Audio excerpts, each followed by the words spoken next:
யாதும் ஊரே யாவரும் கேளீர் என்ற கணியன் பூங்குன்றனாரின் வரிகளுக்கு ஏற்ப கடல் கடந்து பேரரசு நிறுவியவர். தமிழர் கட்டிடங்களுக்கு முன்னோடியாக திகழ்ந்தவர். மாமன்னன் சோழ மன்னன் ராஜராஜ சோழன் கால இயந்திரத்தில் பயணம் செய்து பருத்திப்பட்டுக்கு வருவதும் அதனால் ஏற்படும் நிகழ்வுகளை பற்றி இந்த குறு நாடகத்தில் காணலாம். காட்சி 1. பேருந்து நிலையத்தில் இளைஞன் ஒருவன் மொபைல் போனை பார்த்து கொண்டு நடந்து வருகிறான். ராஜராஜ சோழனும் இளைஞனும் மோதிக்கொண்டனர். அப்போது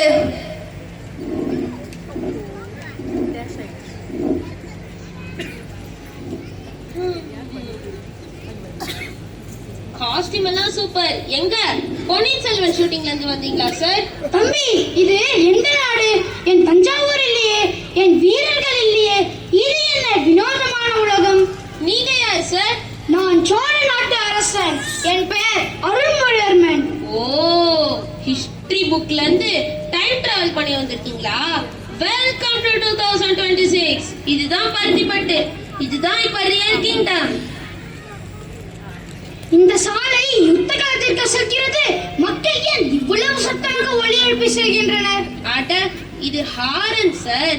முன்னாடி போறவங்க வலிவின்னு சொல்ற சத்தம் தான் இது. எதை நோக்கி இவ்வளவு அவசரமாக செல்கின்றனர்? Everyone in busy life. Work, scroll, sleep, repeat. அவசரம் அளவின்றி போனால் அமைதி. காட்சி 2. ராஜராஜ சோழன் சாலையில் செல்லும் வாகனங்களை பார்க்கிறார். ஆட்டோ ஒன்று ஓவர்லோடாக செல்கிறது. தம்பி, இந்த சிறிய ரதத்தில் இத்தனை பேரா?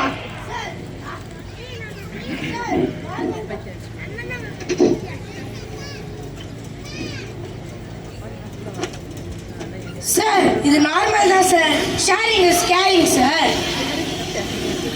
இது என்ன பிரமாதம்? நான் பைக்ல 100-120 கிலோமீட்டர் வேகத்துல போவேன். நான் ரோடுக்கே கிங்கு சார். வீரனே, வேகம் வீரத்தை காட்டாது, விவேகமே வீரத்தை காட்டும். என்ன சார் விவேகமா? அஜித் படம் பேர்லாம் சொல்றீங்க? வீரம் விவேகம்னு படம் பேரெல்லாம் சொல்லிக்கிட்டு பசிக்குது. ஃபர்ஸ்ட் வாங்க சாப்பிடலாம். வாங்க போலாம். வாவ், சூடா ஃப்ரைட் ரைஸ் இருக்குது சார். வாங்க சாப்பிடலாம். ஃப்ரைட் ரைஸா? இது என்ன உணவு? இது ஃபாஸ்ட் ஃபுட். சீக்கிரமா கிடைக்கும், ருசியும் அதிகம். ருசி அதிகம் என்றால் நோயும் அதிகம்.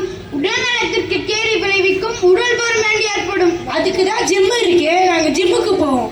முதலில் உடலை கெடுக்கிறீர்கள், பிறகு அதை சரி செய்ய ஓடுகிறீர்கள். அப்ப என்னதான் சார் சாப்பிடணும்? இயற்கை உணவையே சாப்பிட வேண்டும். இயற்கை உணவா? வாழ்க்கை வேகமாக இருக்கலாம், ஆனால் உணவு இயற்கையாக இருக்க வேண்டும். காட்சி 3. பருத்திப்பட்டில் உள்ள உயரமான கட்டிடங்களை ராஜராஜ சோழன் பார்க்கிறார். ஐயோ, இவை மலைகளா இல்லை மனிதர் கட்டிய கோபுரங்களா? சார், இது அபார்ட்மெண்ட். இப்ப எல்லாரும் உயரமான பில்டிங் தான் வாழ்றாங்க. நான் தஞ்சையில் வீணை தொடும் கோபுரங்களை கட்டினேன். அவை பக்திக்கும் காலைக்கும் சின்னம். இவை எதற்காக? பாப்புலேஷன் அதிகம், லேண்ட் குறைவு, மாடர்ன் டெக்னாலஜி தான் சொல்யூஷன். இங்கு காற்று கூட சூடாக இருக்கிறது.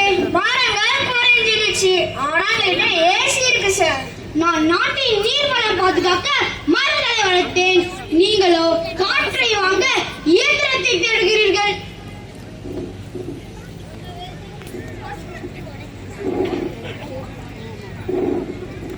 பசுமை வளர்ப்போம், பாதுகாப்பான நகரை உருவாக்குவோம். காட்சி 4. ராஜராஜ சோழன் சாலையில் ஒரு மாணவரை சந்திக்கிறார். தம்பி, இது என்ன மாளிகை?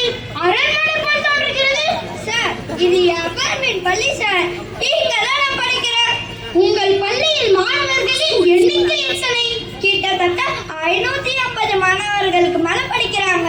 சிறப்பு. ஆசிரியர்களின் எண்ணிக்கை? எங்க பள்ளியில எல்லாரும் பெண் ஆசிரியர் தான், இன்க்ளூடிங் பிடி டீச்சர்.